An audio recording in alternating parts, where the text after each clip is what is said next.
चलिए हम बात करने वाले हैं कि यदि आपकी गाड़ी एक्सीडेंट हो जाती है या किसी भी प्रकार की दिक्कत हो जाती है, लड़ गई या कुछ टूट गया तो आप क्लेम कैसे कराएंगे। और जब आप क्लेम कराने जाएंगे तो वहाँ पे कंपनी वाले ऐसा आपको एक फॉर्म देंगे। ये देखिए, मैं आपको ये फॉर्म निकाल के दिखा रहा हूँ जिससे इसमें मेरे में लिबर्टी का इसमें इंश्योरेंस है। अब इसमें इंश्योरेंस क्लेम फॉर्म, ये आपको ऐसा एक फॉर्म देंगे।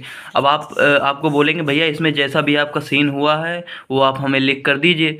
तो आपको तो मतलब जैसा भी हुआ रहेगा, लेकिन क्लेम कैसे पास होगा। हमें तो मेन चाहिए क्लेम, जिससे हमारा मतलब पैसा ना लगे, गाड़ी हमारी बन भी जाए। तो हमें क्या लिखना होगा ऐसा, यहाँ पे आपको ये देख रहे हैं, यहाँ से आपको लिखना शुरू करना है। ये यहाँ से इतने तक, यहाँ पूरा आपको यहाँ तक ख़त्म कर देना लिख के। बाकी के ये लोग, ये जो दिख रहा है आपको, ये वो लोग खुद ही भरेंगे। लेकिन इसको आपको भरना होगा कि आपकी गाड़ी मतलब कैसे लड़ी, किस स्थिति में थी, कैसे आपने क्या किया। तो आप वहाँ पे एकदम कंफ्यूज हो जाएंगे। तो आप ये वीडियो पूरा देख लीजिए, वीडियो को ज़रा सा भी स्किप नहीं करिए। मैं आपको बताता हूँ कि कैसे आपको लिखना है।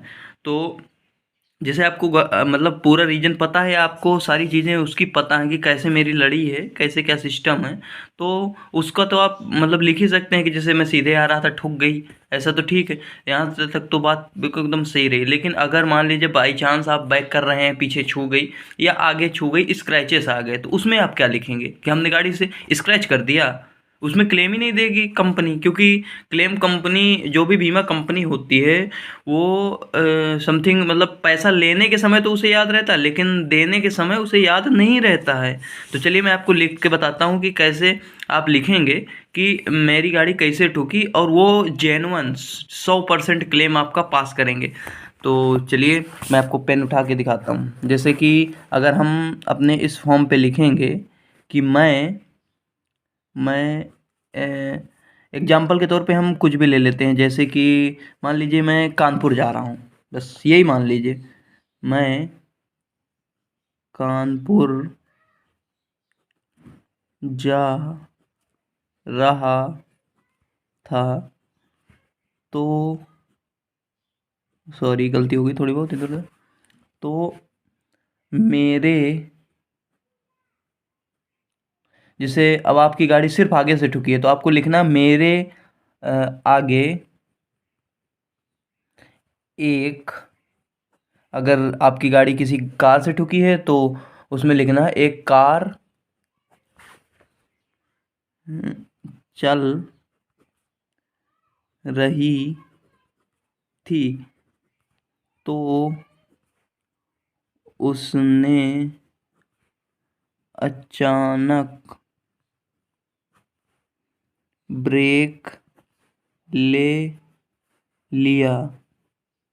ऐसा लिखना है आपको, वर्ड आप याद रखिए, ले लिया पहले हमको लिखना है। अब ब्रेक क्यों लिया, इसका भी रीजन हमें लिखना पड़ेगा, मेंशन तो करना पड़ेगा ना। तो हमको इसमें लिखना है उसके आगे गाय आ गई, तो ही उसने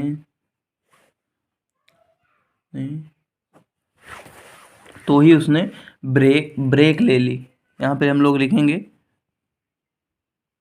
ब्रेक ली, हमने भी ब्रेक ली। इसमें ये नहीं कहने कि हम सीधे जाके ठुक गए, क्योंकि कंपनी थोड़ी थोड़ी बातों का आपका ध्यान रखती है। उसने ब्रेक ली तो हमने भी ब्रेक ली, लेकिन गाड़ी स्लिप होकर लड़ गई। ये इतना आपको लिख देना। देखिए मैंने इसमें सारी चीज़ें मेंशन कर दी। अब मतलब आगे से लड़ी, अगर आपकी गाड़ी पीछे से लड़ रही है, जैसे कि आपने जैसे पीछे आप बाइक कर रहे हैं, अब आपकी ठुक गई, तो उसमें वो लोग क्या कहेंगे कि भाई आपको जब चलानी नहीं आती तो आप क्यों चलाते हैं, क्यों पीछे से ठोक दिया है, आपने मतलब लाइसेंस पैसे दे के बनवाए हैं। तो ऐसा नहीं, उसमें हमको ये लिखना है हमारे सामने एक गाय आ गई। सबसे पहले यही चीज़ आपको फिर से कंटिन्यू करना है। मैं मान लीजिए कानपुर जा रहा था, मेरे आगे एक गाय आ गई, मैंने अचानक से ब्रेक ली और पीछे वाली गाड़ी ने मुझे ठोक दिया। ठीक है, आपको यहीं पे ये अचानक ब्रेक लिया और पीछे यहाँ से आपको कट कर देना है, यहाँ से इतना, और यहाँ पे लिख देना है पीछे वाली गाड़ी ने ठोक दिया। अब उसमें ये वो लोग ये नहीं पूछेंगे कि आपको क्यों ठोका, उसका क्या। अगर वो लोग कहते भी हैं कि भैया आपकी पीछे से ठुकी है तो उसको क्या होगा, भैया उसकी क्लेम कंपनी उसको जाने, हमारी क्लेम कंपनी है आप, तो आप जाने। बस आपको ऐसे थोड़ा सा मतलब लिखना है। अब मेरी गाड़ी का क्या रीज़न था, मैं तो मतलब मेरी गाड़ी, छोटा भाई है उसने इधर उधर ठोक के रखा पीछे आगे, तो फिर मैंने अपने में रीजन क्या बना के रखा, देखिए जैसे मेरे पापा के नाम पे गाड़ी है, मैंने उसमें लिख के रखा मैं, और मेरा लड़का मतलब मेरा नाम लिखा हुआ, कानपुर जा रहे थे तो रास्ते में एक गाड़ी के आगे गाय आ गई, तो रास्ते में एक गाड़ी के आगे गाय आ गई, आ जाने के कारण उसने अचानक से ब्रेक मारी। मेरे लड़के ने भी ब्रेक मार के गाड़ी पूरी दाहिने काट दी, क्योंकि मेरी गाड़ी बाएं साइड आगे छुई हुई है, मतलब आगे स्क्रैचेस हैं उसमें, तो आगे का भी हमें क्लेम पास कराना है। अब इसके बाद जब हमने दाहिने ब्रेक मार दी तो पीछे से ट्रक ने ठोक दिया, ऐसा हमने उसमें लिख दिया। अब इसके बाद हमारा क्लेम नंबर भी पास हो गया। उसमें मैंने शुरुआत वाले फॉर्म में मैंने क्या किया था, उसमें मैं सिर्फ मैं लिख दिया था उसमें, और फिर लाइसेंस मैंने अपना लगा दिया। हमेशा आपको ये ज़रूर ध्यान देना है कि जैसे आप मतलब अपने बारे में लिख रहे हैं, जैसे ऑनर, मान लीजिए ऑनर है, ऑनर अगर अपने बारे में लिख रहा है तो उसको अपना ही लाइसेंस लगाना है, ठीक है, अपना, ठीक है। और अगर आपके पास लाइसेंस नहीं है, आप गाड़ी के ऑनर हैं, ठीक है, मान लीजिए आप ऑनर हैं, अब आपके पास लाइसेंस नहीं है, ये आप ऑनर हैं, आप ही ने गाड़ी ठोक दी, आपके पास लाइसेंस नहीं है, तो आप लाइसेंस किसी का लगा सकते हैं, किसी का भी, ठीक है। अब आप जब किसी का भी लगा देंगे, अब तो उसमें आपको रीजन मेंशन करना पड़ेगा कि ये आपका कौन लगता है।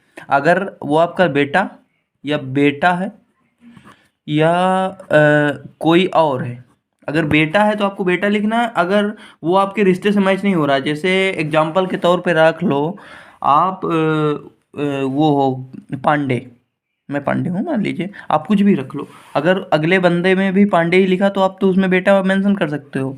लेकिन अगर उसमें नहीं लिखा हुआ है तो आप मेंशन नहीं कर सकते, उसमें सीधे आप लिख दो मेरा ड्राइवर चला रहा था और उसने गाड़ी ठोक दी, मैं उसके साथ ही था। आपको जरूर कह देना मैं साथ में था, वरना क्लेम पास करने में बड़ी नौटंकी करते हैं। ये देखिए मेरे पे फॉर्म वापस आ गया है, ये देखिए लिबर्टी का, क्यों कंपनी पैसा लेते के समय उसे अच्छा लगता है लेकिन देते वक्त बड़ी दिक्कत होती है। बस यही था वीडियो। अगर वीडियो पसंद आया हो तो वीडियो को लाइक शेयर कर दो, चैनल पे पहली बार आए हो तो सब्सक्राइब के साथ साथ बेल नोटिफिकेशन को भी ऑन कर लो, ताकि आपको ऐसे ही कार से रिलेटेड वीडियो आपको मिलती रहे। मैं हर एक छोटी से छोटी चीज़ आपको बताने की कोशिश करूँगा, जिससे कि आपको आगे आने वाले समय में कोई भी दिक्कत ना हो, ठीक है।